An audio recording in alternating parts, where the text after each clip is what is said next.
Hi everybody, let's start with microscope. It is just a device which is used to magnify the object and give us a magnified or enlarged image.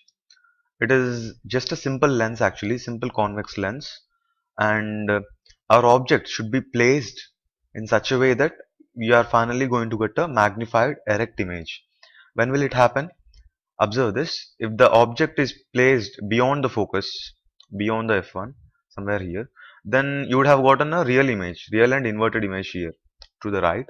And if you place it if you place at f1, that is at the focus here, you would have gotten a erect image, but at infinity. I mean, then the case would have been something like this. This ray is parallel to this one. So you would have perceived a erect image at infinity. And when you place it beyond f, that is closer to o, closer to the optical center, then what happens? You will get a a dash b dash, that is a magnified image.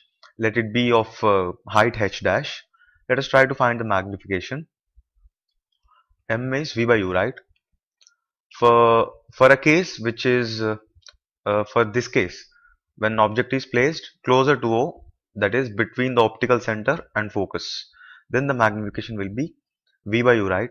So from the lens formula, I can write 1 by u as 1 by v minus 1 by f.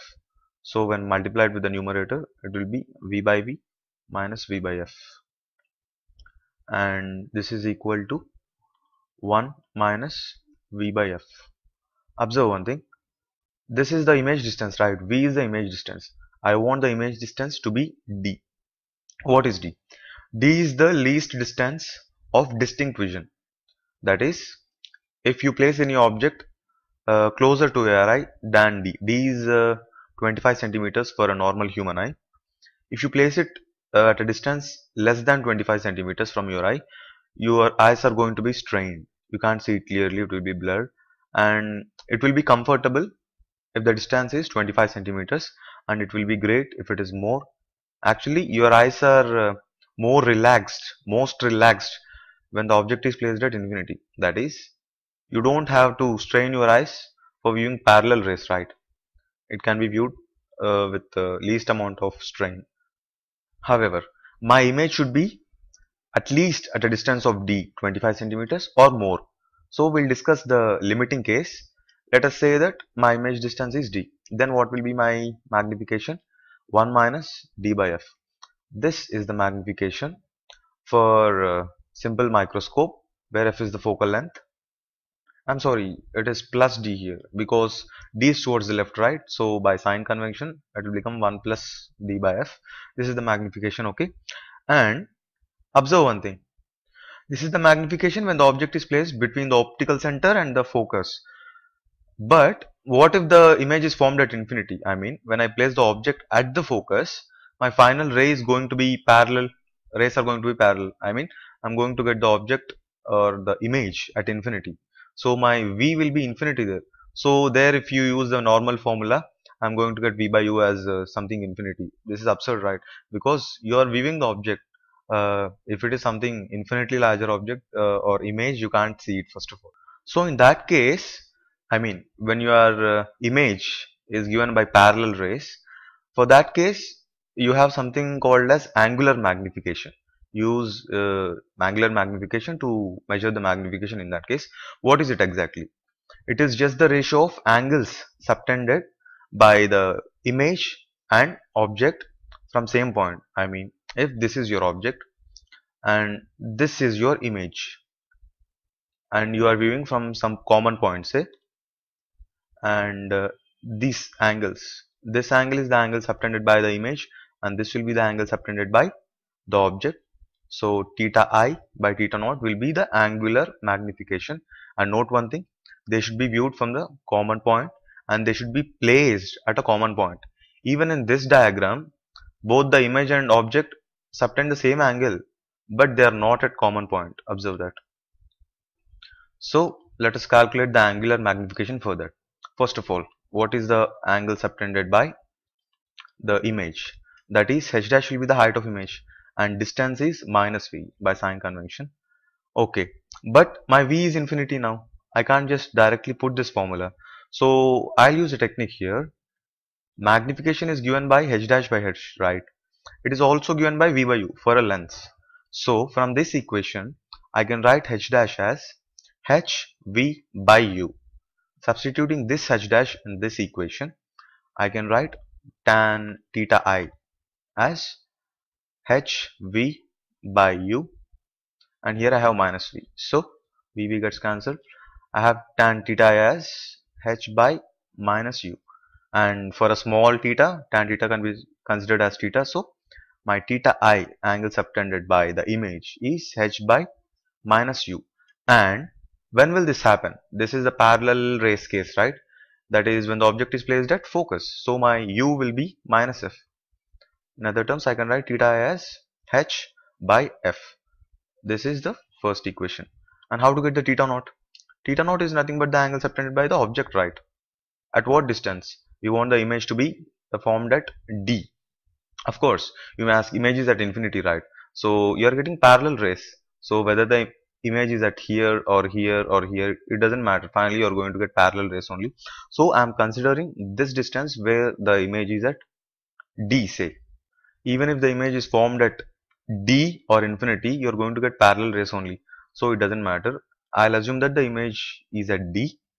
Okay, this is d, right? So for calculating angular magnification, both object and image should be at the same point. So my object should also be placed at d for calculating theta naught. So when my object is placed at d, it will be h, right? Object height. This will be my theta naught, which is nothing but h by d. Actually, tan theta naught is h by d for small angle. Theta naught is nothing but h by d. And don't say that d should be minus d here because of sign, Cartesian sign convention, because here there is no length first of all in this case only. Since there is no length, I just wanted to calculate theta naught, which is nothing but h by d. Hope this is fine. And put d as plus 25 here, and this should be enough. And the angular magnification is theta I by theta naught, that is nothing but h by f by h by d. This will give you d by f. So my angular magnification is d by f for a simple microscope when your final image is formed at infinity, or when you are seeing final parallel rays. Using simple microscope, you can't get higher magnifications. The magnification is limited to only 10 or something like that. So to get higher order of magnification, use something called as compound microscope. It is a combination of two lenses. This is what you see.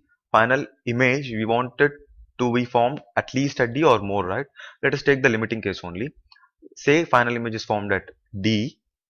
Here the first lens gives the image at say a dash b dash, which is the focal point or the focus of the eyepiece. This is known as eyepiece because you place eye here, and this is the objective because it is near to the object. Now final image should form at focal point or the focus of eyepiece, so that your image is formed at d, the least distance of distinct vision. Or if the first image is formed at this point, which is close to the eyepiece, closer to the eyepiece, then what happens? Nothing. My final image will be even more far, and that is even more comfortable for me. We are discussing the limiting case, right? So say my first image is formed at the focus of eyepiece. Now I want to calculate the magnification of m naught, that is magnification of the objective lens. It will be h dash, that is h1 in this figure, by h, right, or h naught. This will be equal to L by f naught. What is L? L is the distance between this focus and this focus. It is the length of the compound microscope, or you can say it is the length of tube. And how it is equal to h dash by h naught? Observe this triangle.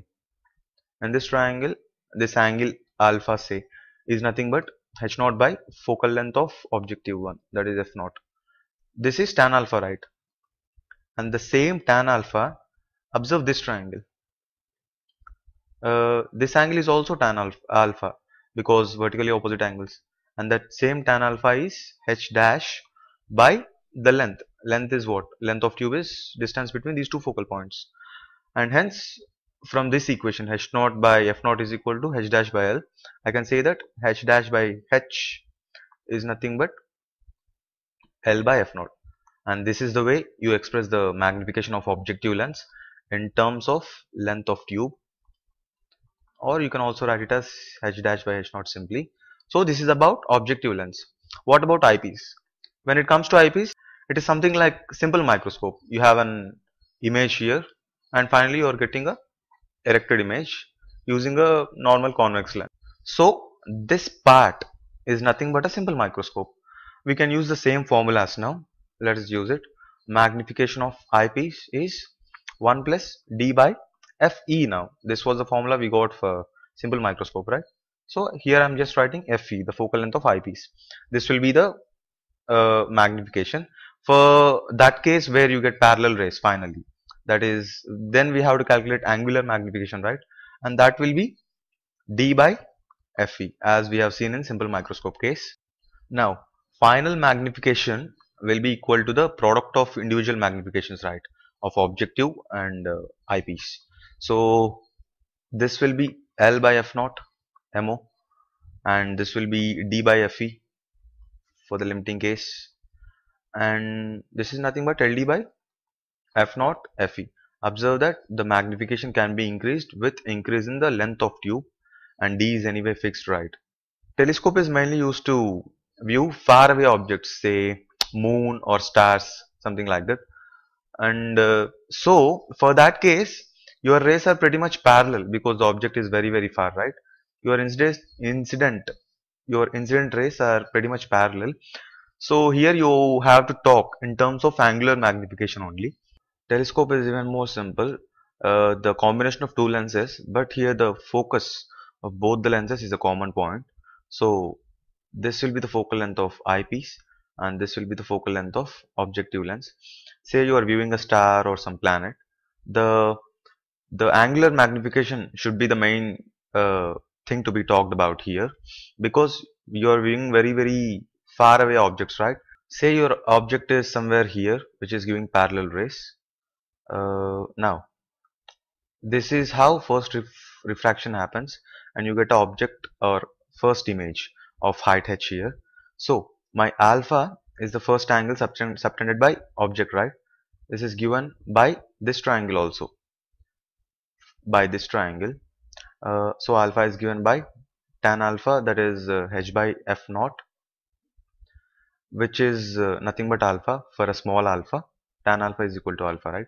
And my beta, which is the angle subtended by the image, it will actually be h dash by minus v, but our final rays are also parallel, so we'll use the same technique as we used before. Magnification, which is h dash by h, is given by v by u for a lens, so h dash can be written as h v by u, and here I have minus v.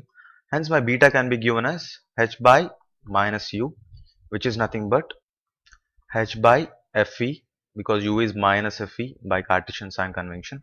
So this is my beta, right? So my angular magnification is nothing but theta I by theta naught. That's nothing but beta by alpha. So it will be h by Fe into h f naught by h. H gets cancelled. My final angular magnification is f naught, that is f objective by Fe. This is the angular magnification of a telescope, and note that the length of the tube or length of telescope is the sum of both the focal lengths. I'm sorry, my work is little clumsy, but don't get confused. As I said before, magnification is to be measured by placing image and object at some same point, and I said something like this, right? Here you saw nothing like this, because the object rays and finally the image rays were even parallel, so it doesn't matter with the approach we did. We just found out the angles in a different way by considering some triangles and opposite angles. Even if you're not satisfied with my work, just accept this formula, and that's it for a telescope. Nothing much to tell about it, and hope you enjoyed this video, and that's it for now. Bye.